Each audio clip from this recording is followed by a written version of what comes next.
یو خور پوښتنه کړې وه دا چې کله یو نفري یو خاوند دی او هغه خپل کور والا ته وخت نه ورکوي، هغه رټي، هغه ځوري، نو شریعت کې د دې حکم څه دی؟ اول خبره خدا ده چې شریعت کې خو یو سړی خپل کور والا ته غوسه یا د شانتي د شرعي موافق خبرې کولی شي، دا جواز لري او دا د خاوند حق دی. یو هغه یي دا اشنا دی و چې حلوا څه وخت کې خوند کوي، موږ د حلوا والا نه یو وروره، هغه ستاسې انډي والا نه د پټکو د وسکټونو والا.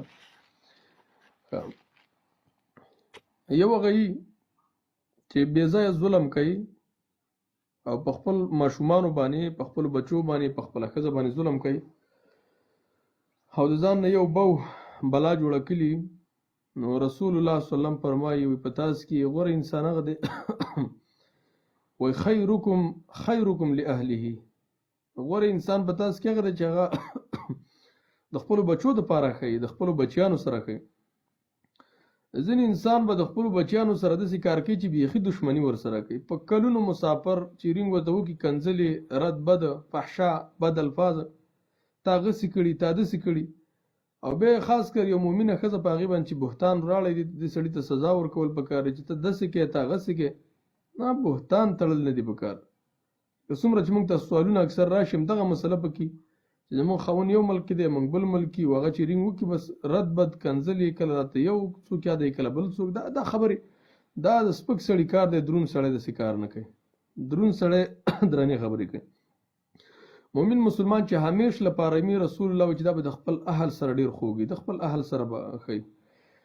او قرآن کریم کې الله سبحانه وتعالی وایي دا ښځې دا بچیانه دا الله د دې دپاره د ښکلي لتسکنو الیها چې تاسو دې ته سکون حاصل کړي، اطمینان.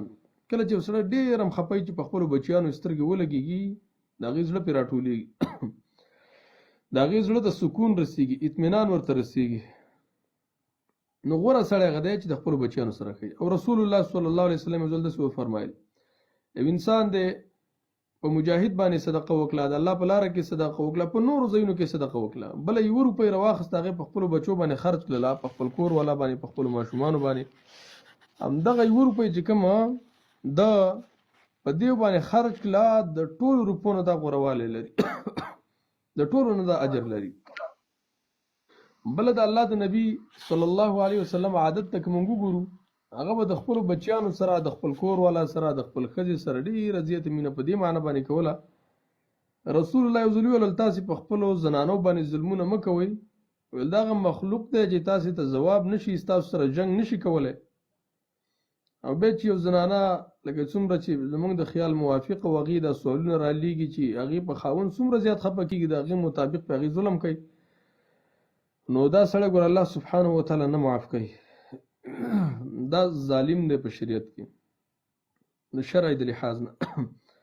موږ اکثر ځایونو کې موږ د خاوند حقونه ذکر کوو په ښځو باندې، خو دا خبره نه کوو چې دا ښځې څومره حقونه لري په خاوند باندې، د ښځو څومره حقوق دي په خاوند باندې. نو باید غوره سړی مغه دی چې د خپلو بچیانو سره او د خپل کور والا سره د هغې سره ښیي.